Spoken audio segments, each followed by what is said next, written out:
A igreja pós-moderna é uma desgraça. Tem um jovem aí que em suas plataformas de comunicação acabou postando um conteúdo a favor do movimento, né? Assim, a favor do LGBTs, né? Vocês entendem o que eu quero dizer. Esse vídeo aí que essa pessoa colocou não foi direcionado para mim, tá? Não foi. Mas quando eu assisti o vídeo, eu comecei a refletir um pouquinho. Eu comecei a pensar a respeito de algumas coisas interessantes. E ao assistir o vídeo, eu inclusive fiz o registro, eu escrevi um pequeno texto confrontando e rebatendo alguns pontos levantados por essa pessoa nesse vídeo, tá? Então assim, eu não tenho aqui a pretensão em hipótese alguma de, vamos dizer assim, levantar um debate. Eu não quero aqui mostrar que eu sou o dono da razão. Não, não quero isso não. Eu só quero dar uma resposta a algumas lacunas que essa pessoa colocou, porque essas lacunas, elas advêm de algumas ideias. Essas ideias, elas nascem exatamente a partir do momento em que a igreja pós-moderna, ela quer pegar o texto sagrado, o texto bíblico, e pretende reinterpretá-lo conforme a sua conveniência. Então, a partir disso, a gente já tem um desvio doutrinário, a gente já tem um grave problema, que é justamente colocar na palavra de Deus, colocar nela a sua vontade inserida ali naquele texto, e não o contrário, colocar na sua vontade o que está escrito aqui na palavra de Deus, né? Então assim, eu fiz o registro, anotei alguns pontos e vamos lá, vamos colocar essas situações aqui. A pessoa começou o vídeo dizendo que se sentia incomodada, não é? E achou necessário se expor. Né? Ela disse que viu em algum ambiente, em algum lugar, uma certa guerra acontecendo entre alguns crentes e algumas pessoas que eram contra o posicionamento dos cristãos, né? E principalmente aí a partir dos cristãos que estavam colocando seu posicionamento contrário às pautas LGBTs. Ok, eu creio que isso aí tem origem lá no vídeo da Burger King, né? Todo mundo viu, todo mundo sabe o que é que eu estou falando. Então a pessoa, ela viu aquelas coisas e ela já começa o vídeo dizendo: isso está me incomodando num ponto que eu tive que vir aqui me expor, né? E aí qual é o argumento que ela diz que justifica o seu incômodo? Ela fala o seguinte: existem pessoas que estão abraçando para si uma guerra que não é sua. Peraí, vamos lá. Se ela se mostra indignada porque algumas pessoas estavam abraçando para elas uma guerra que não era delas, parêntese, pessoas cristãs, tá? Não são pessoas do mundo, não. Pessoas cristãs estavam abraçando para si uma guerra que não era sua. É o argumento dessa pessoa, não é? Então, peraí. Se a pessoa se envolve no debate de acordo com o seu argumento, então significa que a pessoa é parte interessada nessa guerra, não é isso? Bom, pelo seu argumento é isso que você está dizendo. Se a partir do momento que você diz que há pessoas abraçando para si uma guerra que não é sua, então significa dizer que nesse caso essa guerra que você está combatendo é sua? É sua, meu irmão, que colocou essas coisas aí na rede social? Essa guerra é sua por acaso? Para você estar incomodado? Primeiro ponto interessante que eu achei quando eu ouvi esse vídeo dessa pessoa, né? Enfim, outro ponto que ela colocou, essa pessoa colocou nesse vídeo, é que ela fica indignada com pessoas que tentam fazer o papel de advogados de Deus, advogados de Jeová. Olha só, é verdade que Deus ele não precisa de advogado, porque Deus, Deus é Deus, né? Eu sou o que sou. Foi assim que ele se revelou a Moisés lá no Sinai. Só que tem uma coisa, meu irmão. Você, por acaso, está lendo a Bíblia ultimamente ou está só ouvindo aquilo que as pessoas dizem sobre ela? Porque em Filipenses capítulo 1, versículo 16, Paulo, o apóstolo escolhido por Jesus Cristo para ser o pregador dos gentios e também dos judeus, ele escreveu assim: eu fui chamado e eu fui posto pelo Senhor para defender o evangelho. Então, vamos lá. Você aí está confundindo as coisas, porque de fato, Deus ele não precisa de advogado. E todo mundo sabe que Deus não precisa de advogado. Mas o evangelho precisa de defensores. Ou você não sabe disso? Esqueceu de ler a Bíblia? Deu uma amnésia na sua cabeça para esse texto? Então aí a gente já tem outro ponto aí que ela colocou, essa pessoa colocou nesse seu vídeo argumentativo, e já tá aí uma coisa meio troncha, né? Já tá um negócio tortuoso.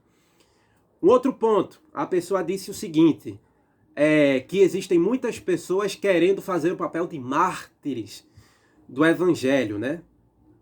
Eu ouvi essa frase e fiquei pensando, tá, existem pessoas querendo ser mártires do evangelho. Então quer dizer que essas pessoas estão erradas por querer ser mártir do evangelho? Elas estão erradas se, porventura, elas sofrerem algum dano em decorrência da fé que elas professam? É isso que eu ouvi? É isso que você pensa? Aí eu até registrei assim. Então quer dizer que essas pessoas então estão erradas, essas pessoas lhe incomodam, e quem está certo é você, né? Que muito provavelmente não tem disposição e não tem coragem para dar sua cara para bater pela causa. Que para você o que lhe convém e o seu objetivo são os likes no seu Instagram, no seu Facebook, na sua rede social, ou então até mesmo no seu YouTube. É isso que lhe convém, né? Agora, ser recriminado, ser injustiçado pela causa, isso é uma coisa que não convém para essa pessoa, né? Interessante isso. Então quer dizer o seguinte, que quem quer ser mártir do evangelho está errado e quem está certo é essa pessoa, né? É o irmão que está certo, né? O dito cujo lá está correto. É o santo, é o perfeito. E quem porventura vem a ser mártir do evangelho está errado. Ou quem, de acordo com as palavras dessa pessoa, quem tem o interesse de ser mártir do evangelho, né? Então assim, quem está certo é essa pessoa que não tem nem disponibilidade para, se for possível, dar a sua vida em favor da causa e, se for até o caso, chegar ao martírio por conta do evangelho, né? Tudo bem, ela que está certa, essa pessoa que está certa, quem está errado são os outros. Todos estão errados e só essa pessoa está certa, ok? Tudo jóia. Vamos lá, outro ponto que essa pessoa falou, ela usou alguns exemplos aí, né, e citou o exemplo do profeta Daniel. A Bíblia diz que o profeta Daniel, e aí a análise foi até um pouco interessante, e não deixa de ter a sua verdade, mas também houve uma seletividade dentro da argumentação, que é o seguinte: é verdade que Daniel, ele não chegou lá na Babilônia de peito aberto e dizendo, eu vou desafiar o Nabucodonosor, eu sou escolhido de Deus, eu sou o cara. Claro que Daniel não fez isso, é lógico que Daniel não fez isso aí. Mas a pessoa tem que lembrar de um seguinte detalhe. No capítulo 6 do livro, vamos ler o livro todo, né? No capítulo 6 do livro, quando o decreto dos inimigos, dos opositores políticos de Daniel, que era profeta e governador na Babilônia, era político na Babilônia, para defender o povo de Deus, inclusive, tá?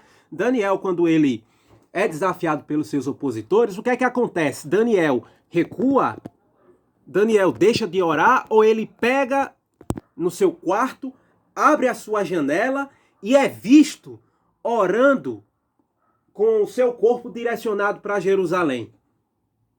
Então, peraí, se Daniel, no capítulo 6 do seu livro, é registrado que ele orou com a janela aberta para Jerusalém, então, peraí, tem alguma coisa.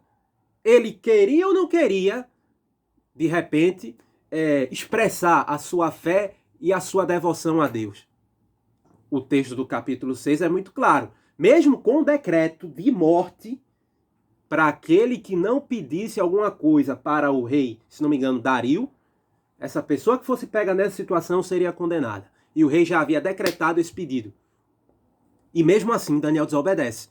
Mesmo assim, Daniel vai, abre a janela, dobra o joelho e ora a Deus em direção a Jerusalém. Mesmo que não tenha dobrado, mas ele orou em direção a Jerusalém. Então aí, argumento errado de novo. Outro ponto equivocado, tá? A penúltima questão. A pessoa disse assim, eu sou a favor do respeito. Eu sou a favor da inclusão. Ok, muito bonito, nada contra. Porém, dentro de alguns contextos. Por exemplo, é claro que a gente sabe que se alguém tem uma deficiência física, ela não pode ser privada de um benefício em decorrência da sua limitação. Ela não pediu para nascer daquela forma, ok? Ninguém pediu para nascer deficiente físico. Ninguém pediu para nascer cego, surdo, mudo, manco, aleijado. Ninguém pediu. Porém, no caso da homossexualidade, não é assim que a coisa funciona. Ou você acredita que Deus criou uma pessoa com um gene defeituoso. Eu não acredito nisso, mas se você acredita, então, paciência, eu não posso fazer nada, né? O ponto é o seguinte, ótimo, você aí que defende a inclusão, né? Então vamos fazer o seguinte, vamos incluir dentro do corpo de Cristo, né? Dentro das administrações eclesiásticas, as raparigas, vamos incluir os pinguços, os cachaceiros, os drogados, os traficantes, o pessoal do Comando Vermelho, do PCC, né? Vamos incluir essa turma no corpo de Cristo, vamos incluir os... Vocês sabem o que é isso aqui também, né? Vamos incluir a turma da lacração, do arco-íris no corpo de Cristo também. Que coisa linda! Temos que incluir. Jesus não veio para excluir, Jesus veio para abraçar todo mundo. Olha que coisa linda, gente. Olha, você quer que essa turma seja incluída também dentro do corpo de Cristo e tenha poder sobre você? Você quer isso que está defendendo essa turma? É isso que você quer? Enfim, vamos dar cargo para essas pessoas, né? Vamos pegar um cachaceiro e vamos consagrá-lo ele ao cargo de pastor, né? Vamos pegar um viciado em drogas e vamos consagrá-lo ao ministério. Por que não pode ser incluído um homossexual também de repente, né? Essa pessoa defende a inclusão, então assim, se é para incluir, vamos incluir de verdade. Vamos incluir todo mundo. Por que não? Não é a favor da inclusão? Para finalizar, assim, com chave de heresia, com chave de erros gritantes e grotescos, a pessoa em algum momento falou que a partir do momento, né, que a gente fica fazendo isso, a gente está julgando as pessoas. E quem disse que a gente não pode julgar as coisas? É engraçado que as pessoas pegam aquele texto de Mateus e o descontextualizam dentro do seu texto e dentro do seu aspecto sociopolítico do mundo judaico nos dias em que Cristo proferiu aquelas palavras. Porque quando Jesus disse, não julguem para não serem julgados, Jesus estava querendo dizer assim, não faça justiça com as próprias mãos. Existe um sinédrio. É o sinédrio que vai julgar as pessoas. Tanto que em outro versículo, no mesmo texto, Jesus ele diz o seguinte, se você fizer isso, você vai ser réu do sinédrio. Ou seja, o sinédrio estava lá, instituído por Deus e reconhecido por ele como órgão legítimo para fazer julgamentos. Muito bem, as pessoas pegam esse texto, torcem o seu contexto, tiram-no do seu contexto abrangente, tanto imediato quanto mais amplo, e dizem assim, não podemos julgar nada, não podemos julgar ninguém. Tá, vamos lá. Então, quer dizer que ninguém pode julgar nada. Então eu quero perguntar para essa pessoa como é que ela vai me explicar textos como, por exemplo, 1 Tessalonicenses 5:21, como é que ela vai me explicar 1 Coríntios 10:15 e como é que ela vai me explicar 1 Coríntios 11:13. Porque lá, nesses três textos, o escritor diz, julguem, julgai, façam julgamento. Aí eu pergunto, ô meu irmão, minha irmã, e aí, o que é que você me diz? Não se pode julgar, né? Não se pode julgar. Eu já mostrei aqui que o texto de Mateus é totalmente descontextualizado e deturpado. As pessoas pegam aquele texto, o tiram do seu contexto original e criam em cima dele uma grande heresia. Quando a gente vê 3 outras passagens no Novo Testamento, nós conferimos que a palavra de Deus manda que a gente julgue. Em 1 Coríntios 5:21, Paulo diz, julguem todas as coisas e retenham o que é bom. Quer dizer agora que eu não posso julgar porque Jesus Cristo disse, não julgueis para não ser julgados? Gente, é claro que a Bíblia não se contradiz. As pessoas elas não entendem as passagens, elas não entendem o contexto ou não querem entender os contextos das passagens da palavra de Deus. Quando a pessoa não quer fazer uma coisa, ela coloca um monte de empecilho para aquilo não acontecer. Agora, quando ela quer, ela também faz de tudo para conseguir aquilo que ela deseja. Todo mundo sabe disso. Somos humanos, né? Vamos e convenhamos. Então, nessa parte, eu fiz o meu último comentário, que foi o seguinte, né? Eu escrevendo isso. É nossa missão julgar. Ou Paulo estava errado? Ou somos tão ignorantes como o povo de Nínive, Jonas 4:11, que não sabia a diferença da mão esquerda para a mão direita? Nós agora somos o quê? Somos idiotas completos e totais? Nós não sabemos mais a diferença do certo e do errado? Nós não sabemos a diferença do sim e do não? Não sabemos a diferença do 1 para o -1? Quem não julga é quem não tem essa capacidade. Deus nos concedeu a capacidade de estabelecermos julgamento. Então, essa pessoa colocou tudo isso, né, dentro desse aspecto de que, não é para julgar, né? Ela fez aquele floreio, falou todos esses pontos que eu elaborei, que eu elenquei aqui, e finalizou dessa forma. E aí eu fiz um outro comentário para fechar o vídeo, porque a pessoa disse que para um vídeo ser postado, ele precisa ter uma utilidade, não é? E ela ainda faz um apelo, a pessoa faz um apelo, o irmão lá, né, o jovem, se você vai postar alguma coisa que não vai acrescentar em nada, pare de postar, não poste. Ou seja, ela agora quer mandar na liberdade da rede social das outras pessoas, né?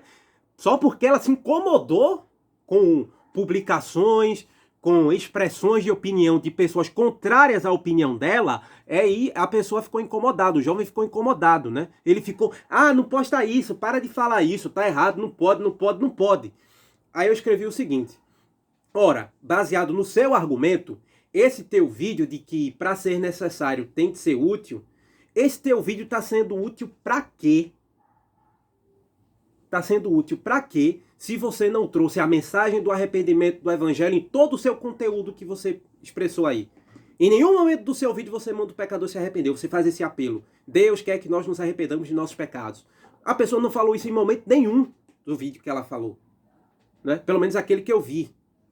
E outra, falar, pare de fazer vídeo falando assim ou falando assado, né? Querendo mandar na liberdade de expressão das outras pessoas, não é? Você agora quer mandar na liberdade de expressão dos outros?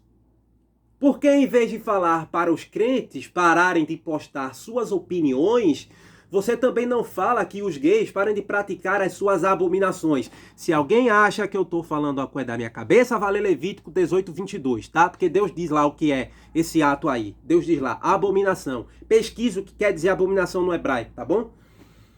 Então, assim, em vez de ela dizer já que ela é tão influente, essa pessoa é tão influente, já que ele tem um alcance, não é? Tão grande de pessoas que o acompanham, que o admiram e que o seguem, porque em vez de dar um recado para os crentes, ele não deu um recado para os homossexuais? Por que ele não fez isso? Porque é só lapada nos crentes. E detalhe, isso eu estou falando de um crente, eu não estou falando de homossexual, não. Eu estou falando de um crente, um evangélico lavado, remido, enxaguado, ensaboado no sangue do Cordeiro, tá? Com bolhas e espumas vermelhas daquele sangue na vida dessa pessoa. Fica jogando contra o próprio time. Afinal de contas, qual é a camisa que você está vestindo? É a nossa ou é do outro time, pô? Ninguém pode vestir as duas camisas ao mesmo tempo. Ninguém pode. No campo é só uma. Bom, continuando. Se ela não faz... Se o vídeo não faz bem e não traz fruto, não tem necessidade de postar. É o argumento central dessa pessoa. Então a minha pergunta é, qual é o bem e a necessidade do teu vídeo então? Se não trouxe edificação para ninguém, se não trouxe mensagem de arrependimento, se não trouxe a pregação essencial do evangelho, a essência do evangelho não foi dita em nenhum momento daquele vídeo, pelo menos aquilo que eu assisti, não é? Qual é a necessidade de fazer um vídeo então? Você fazer um vídeo se não está trazendo nada disso que eu coloquei aqui, né? Zero! Nenhuma! Aí a pessoa diz assim, ninguém vai se converter porque os crentes estão postando contra isso. E também ninguém vai se converter ou mudar de opinião por conta daquilo que você disse, meu irmão. Acorde para a realidade. E aí, voltando àquilo que eu falei inicialmente, a igreja pós-moderna é uma desgraça porque ela pega a palavra eterna e imutável de Deus e com os óculos da pós-modernidade, ela lê a passagem e diz, espera aí, isso aqui serve para hoje, isso aqui não serve para hoje. Isso aqui, eita, isso aqui é um texto muito exclusivo, um texto, que texto muito ofensivo. Deus mandou matar quem desse o rabo. Deus mandou matar sim, e outra ele vai jogar no inferno. O que é pior? Me diga aí, vá. A não ser que você também não creia que Deus vai fazer isso. Eu creio que Deus vai fazer. Até porque Jesus Cristo e os apóstolos disseram isso, né? E Deus condena isso expressamente na sua palavra. Agora, se a gente tem que partir da premissa e do princípio de que o que rege o mundo é a inclusão, é o respeito. Deus não respeitava essa turma não, meu irmão, minha irmã. Deus não respeitava esse pessoal não. Deus mandou que essa turma fosse apedrejada na lei, né? Assim também como casos de adultério, casos de outros pecados também graves, né? Bestialidade também Deus mandou, zoofilia, Deus mandou que fossem assassinados, fossem mortos, né? Então qual é a minha reflexão aqui? Minha reflexão é o seguinte: em vez de ficar falando um monte de abobrinha e um monte de besteira, não é melhor voltar para a palavra de Deus e encarar a realidade como está escrito aqui, já que, em tese, professamos a mesma fé? Em vez de ficarmos com os argumentos e com as lentes da pós-modernidade, não seria melhor usarmos em nossa vida e na nossa convivência com o próximo os princípios da palavra de Deus? O problema é o seguinte, é que a palavra de Deus, quando exposta às claras, ela mostra toda a nossa limitação, todo o nosso defeito, toda a nossa hipocrisia e mostra a depravação do mundo, a devassidão do mundo, tá? Agora, se a pessoa já olha para a Bíblia com os olhos e com o coração e com a mente completamente moldado por esse mundo pós-moderno e depravado, aí realmente fica difícil, fica impossível aquela pessoa se submeter a Cristo, como Paulo disse em 1 Coríntios ou 2 Coríntios, não me lembro agora qual dos dois livros, mas Paulo disse: levem cativo todo pensamento a Cristo. Todo pensamento cativo é assim, obediência a Cristo. Claro, ele não está falando para quem não é crente, ele está falando para quem é crente, né? Então assim, eu queria deixar essa reflexão para todo mundo, né? Quem assistiu o vídeo não acha que eu sou raivoso, nervoso, iracundo, não. Também não sou perfeito não, tá? Mas vamos olhar para a palavra de Deus com a seriedade, com a honestidade interpretativa que ela requer. Não é que ela merece somente, não, é que ela requer, ela exige isso. E Jesus Cristo disse: não passará o céu e a terra sem que um tio ou um jota da lei se cumpra. E ele mesmo disse: eu não vim abolir a lei. Jesus Cristo nunca disse que veio abolir a lei. Essa ideia de que a lei de Deus não vale hoje, isso é muito problemático, tá? Tem partes da lei que realmente não se aplicam a nós, mas há muitos pontos da lei que se aplicam a nós. Então, esse caso específico é um desses pontos da lei que se aplica a nós. Então, quem assistiu aí, agradeço. Se você gostou, dá um like, se inscreve, fica à vontade, compartilha esse vídeo. Vamos pensar e encarar a palavra de Deus com a seriedade que ela nos exige.